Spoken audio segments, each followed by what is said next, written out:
Should we kill it? Nathaniel, an undergraduate student, and I looked at the beetle struggling between his thumb and index finger. It was the most brilliant green I had ever seen. Neither of us could believe that this tiny, gorgeous beetle could single-handedly destroy a vital piece of the forest we had come to love. We had found the first emerald ash borer at Hubbard Brook. And just wait, insect people out there. As a field researcher, it is impossible to work at Hubbard Brook and not feel like the forest is under threat in some way. So my personal favorite is worms, because I study soil and rock. Worms spread by fishing can drastically alter the top horizon of the soil. I'm used to spongy, dark, thick O horizons that are perfect for germinating seeds and contain multitudes of decomposers. But an earthworm can quickly reduce that into an A horizon. And if you're not in the know, an A horizon is much less spongy, it's compact, it's a little more like packed earth. There's also emerald ash borers, which are insects that have a reputation of killing up to 99% of ash trees, and hemlock woolly adelgids, which can really harm hemlocks. So the forest can drastically alter. Studying this beetle, Nathaniel and I felt moved to act because we both share a connection to the forest. And I think Hubbard Brook is full of such scientists. So it was that connection to the forest that gave us this sense of responsibility. Given that, we needed to figure out what to do about this insect. So should we leave it? Should we kill it? Should we GPS it? That's my first instinct as a physical scientist. However, I realize that living things do move around, so that is probably not a good instinct. Instead, since we had finished lunch, we slid it into a peanut butter and jelly bag and brought it down so we could confirm the identity. We bushwhacked down to Pleasant View, where a lot of students tend to live over the summer. And after eating a dinner of what I would put money on being either pasta or salad or lentils or some other such co-op-y food, we gathered around and frantically Googled images of emerald ash borers, only to realize that we are completely mistaken. We have made a huge accident.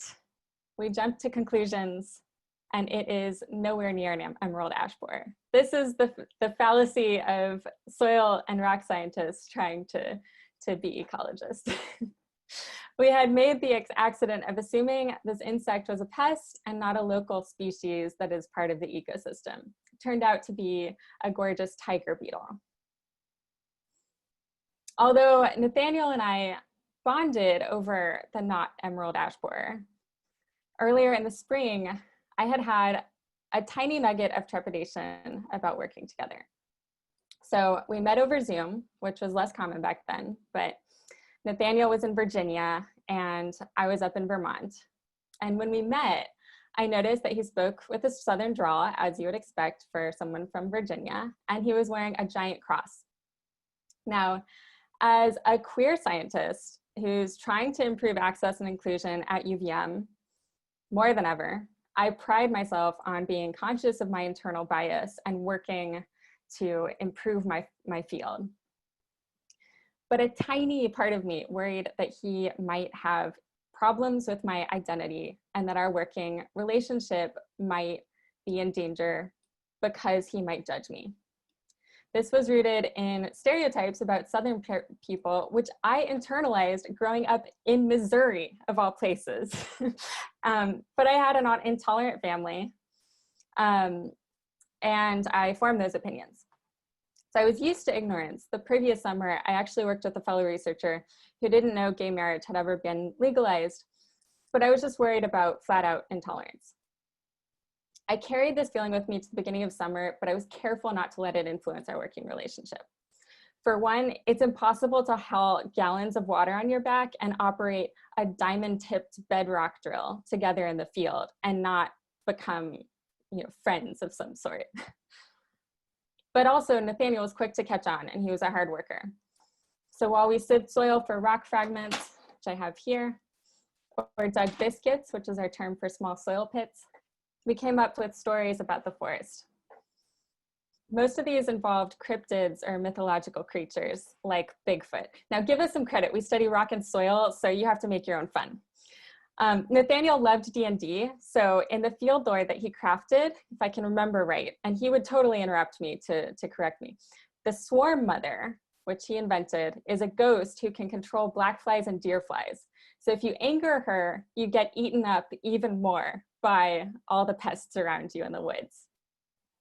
When I got in touch with Nathaniel about this story, he told me to watch out for her, so the legend continues. And I saw someone out there in the audience wearing a bug net, so you should be warned. Another highlight was our field call. So for safety, we came up with a loud, recognizable call in the forest we could use to find each other. My family hasn't farmed in Missouri in a few generations, and according to Nathaniel, the part of Appalachia, and not Appalachia, you have to be careful about that. The part he was from was mostly moonshiners and coal miners, but we both knew about the concept of hog calling. So soon anyone who is affiliated with our NSF project was using, and I'll try not to be too loud here, to find each other in the forest. It was effective. I recommend it. So all these things bonded our crew together like glomalin, a sticky glycoprotein produced by mycorrhizae that binds soil aggregates together. And I hope this is enough to convince you that we got along well. But it was later that Nathaniel absolutely smashed my earlier assumptions. During a conversation in the woods, it came out that in high school, he'd actually used YouTube and online resources to educate others and himself in his high school about LGBTQ+ identities and issues, because there was no education about that in his school. Frankly, same. So I felt guilty for judging him at all from an apprehensiveness I have had to build within myself. And moreover, I was guilty because I moonlight as a church organist on the weekends. So here I am from Missouri, working in churches, someone other people might assume is Southern and Christian. Ironically, the same identities I was judging in other people. So Nathaniel is unapologetically Christian and Appalachian, just like I am unapologetically gay, and there's no inherent tension between those identities. My biases that summer led me to commit the accident of anticipating an ecological catastrophe where it wasn't, and an interpersonal barrier where it didn't exist. After misidentifying the beetle, I did return it to the forest the next day on my way to GPS a location. It seemed grateful to leave the PB&J bag, and maybe it enjoyed the trip, I don't know. With no one around checking, I apologized for the incident, and it went on its way. It felt like a little bit of redemption. And although I won't be moving back to Missouri, Nathaniel's confidence in being from the South led me to dig a little deeper into my own Southernness. This was a happy accident. So when I first moved to Vermont, I made fun of my Missourianness a little and tended not to reveal to other scientists that I play organ at a church. But now I walk taller. I'm still on alert about anthropogenic disturbances. A few weeks ago, Pratt, and another undergraduate student we're working with this summer, dug a pit, and she found an earthworm wriggling at the bottom. I totally freaked out. But I'll never look at a bright green beetle the same way, and I'll never again associate someone's religion or where they're from with intolerance.